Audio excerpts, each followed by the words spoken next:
ऐसे तमाम बाबाओं पर बिल्कुल प्रतिबंध लगाना चाहिए। मनोज तिवारी, गिरिराज सिंह, विजय सिन्हा, सम्राट, तो सारे लोग गए हैं तो सब पागल है।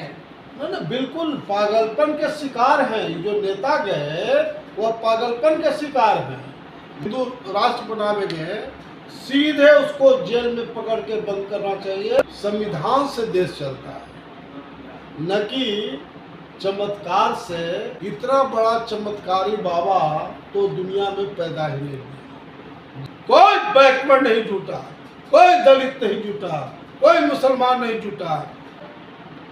मेरे पिता अमर शहीद जगदेव प्रसाद, जिनको बिहार का लेनिन कहा गया था, अब भारत का लेनिन कहा जाता है।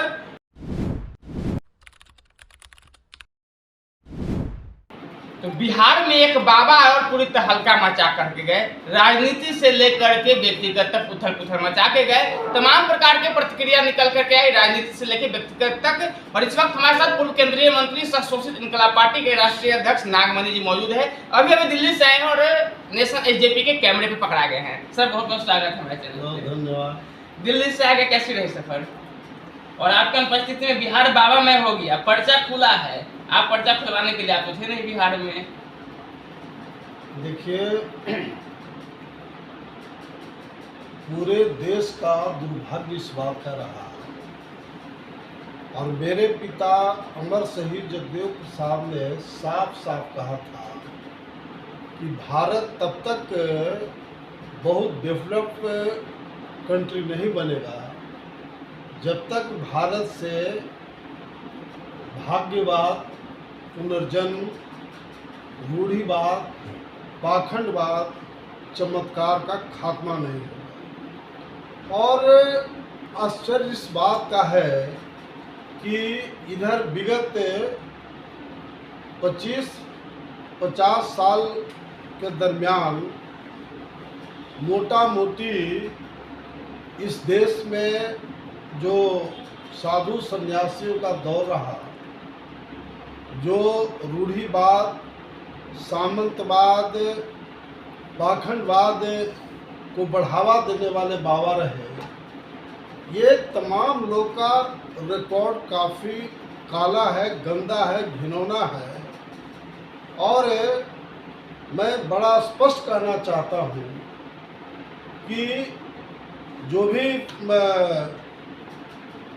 साधु महात्मा जो बहुत नेम फेम वाले हुए, जो चमत्कारी बाबा कहे गए, जो रूढ़िवाद, पाखंडवाद और भाग्यवादी विचारधारा को काफ़ी आगे बढ़ाने वालों में रहे, जिसमें आसाराम,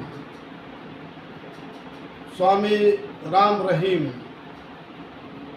स्वामी संत रामपाल, निर्मल बाबा, राधे माँ, प्रज्ञा मिश्रा, नित्यानंद स्वामी जी, जो एक अलग आम जनता का पैसा लूट करके और एक कैलासा देश एक तरह से बसा दिया।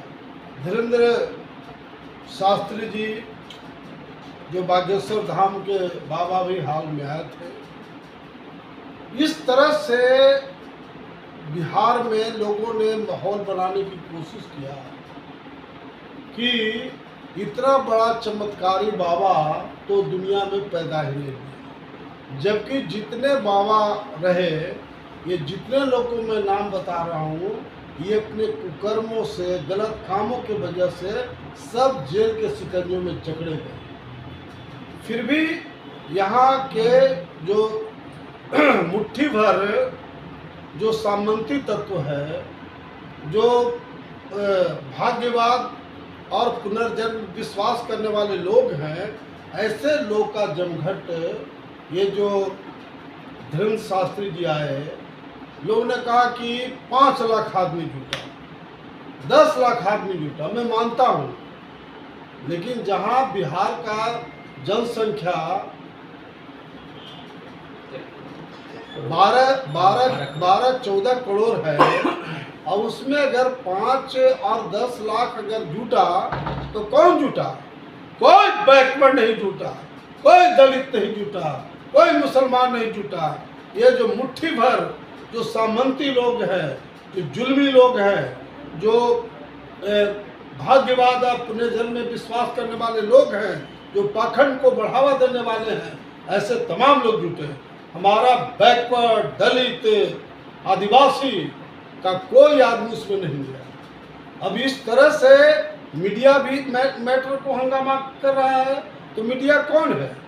इसलिए मेरे पितामह शहीद जगदेव प्रसाद, जिनको बिहार का लेनिन कहा गया था, अब भारत का लेनिन कहा जाता है, उन्होंने बड़े साफ साफ शब्दों में कहा है। और मैं धन्यवाद देना चाहता हूं तमाम पिछड़े दलित समाज के लोगों को कि ऐसे पाखंडी बाबा, ऐसे जो भाग्यवाद और पुनर्जन्म वाली विचारधारा को बढ़ावा देने वाले थे, उसमें हमारा पिछड़े और दलित समाज के लोग नहीं गया। मैं बहुत धन्यवाद देना चाहता हूं।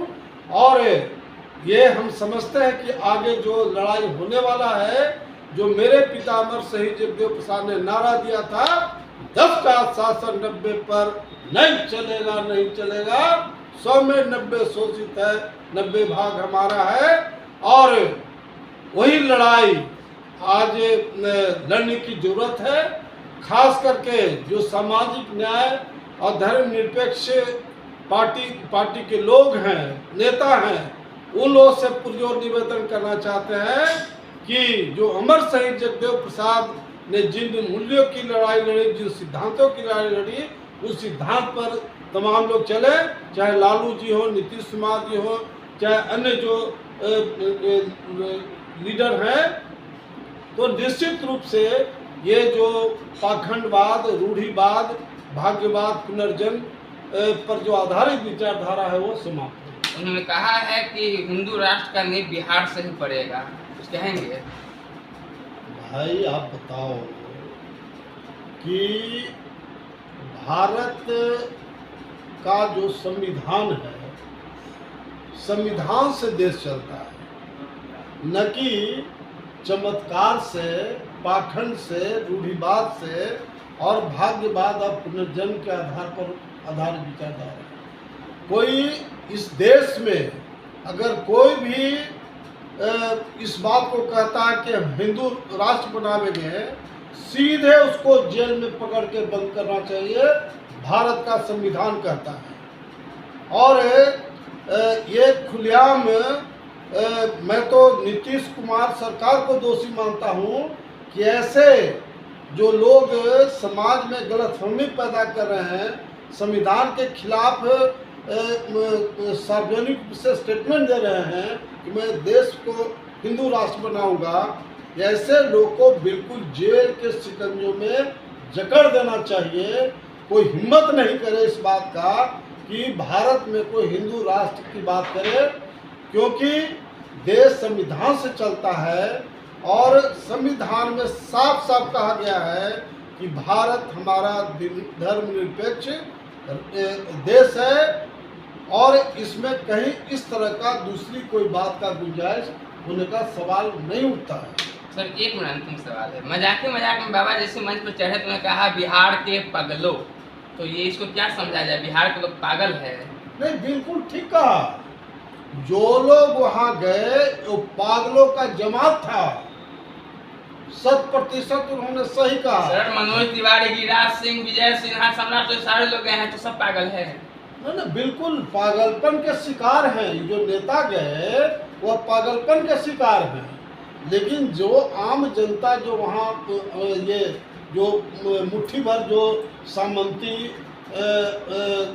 लोग का जो जमखड़ा था, वो तमाम लोग को अगर स्वामी जी ने कहा पागल हैं तो बिल्कुल सही उन्होंने कहा, उन्होंने सही आंकलन कहा। अलग बात है कि बात के क्रम में अपना जो भी कुछ बोले हो, लेकिन बिल्कुल पागलपन वाला इन लोग का ऐलान कर गए हैं कि सितंबर में गया आएंगे, उसका मुजफ्फरपुर आएंगे, तो अगली बार आएंगे तो आप लोग विरोध करेंगे? फिर देखिए नेक्स्ट में आएंगे, गारंटी के साथ मैं कह रहा हूँ कि शोषित इंकलाब पार्टी पुरजोर विरोध करेगी और आम जनता के बीच जागृत करेगी।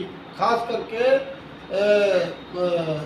जो रूढ़िवाद के खिलाफ है, समानता के समर्थक है,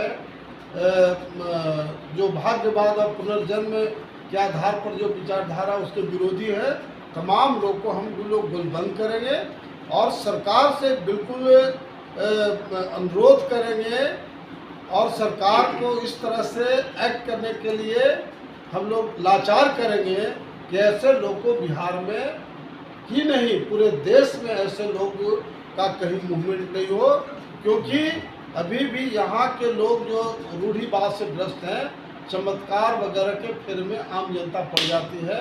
इसलिए आम जनता कन्फ्यूजन में नहीं हो, इसलिए ऐसे तमाम बाबाओं पर बिल्कुल प्रतिबंध लगाना चाहिए और जेल के सिकंजों में जकड़ देना चाहिए। बहुत बहुत धन्यवाद सर। तो बाबा धीरेन्द्र शास्त्री जी अगली बार बिहार आने से पहले नागमणि जी का एक बयान सुनिएगा, क्योंकि जनता में जा करके जागृत करेंगे, गोलबंद करेंगे और आपके खिलाफ एक जोरदार मोर्चा खोली जाएगी। फिलहाल बाबा पर्ची निकालते थे और आज नागमणि जी सारे बाबाओं की पर्ची लेकर के बैठे हुए हैं। एक लाइन से इन्होंने बता दिया कि किस बाबा का क्या इतिहास रहा है। फिलहाल तमाम खबरों तक पहुंचाते रहेंगे, तब तक के लिए बने रहे नेशन SJP के साथ। धन्यवाद।